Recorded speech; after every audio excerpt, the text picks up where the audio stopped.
ஏசப்பா நம்ம எப்ப தேர்ந்தெடுத்தாங்கன்னு தெரியுமா? தாயின் வயிற்றில் இருக்கும்போது என்னை தமக்கென ஒதுக்கி வைத்து தமது அருளால் என்னை அழைத்த கடவுள் தம் மகனை பற்றிய நற்செய்தியை பிற இனத்தவருக்கு நான் அறிவிக்குமாறு அவரை எனக்கு வெளிப்படுத்த திருவலங்கொண்டார். கலாத்தியர் 1:15-16 படி பவுலுக்கு மட்டுமல்ல,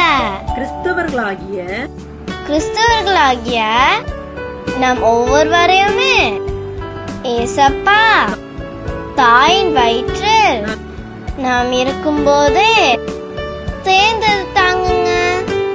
நம் ஒவ்வொருவருக்குமே ஏசப்பா ஒரு அழைப்பு வச்சிருக்காங்க.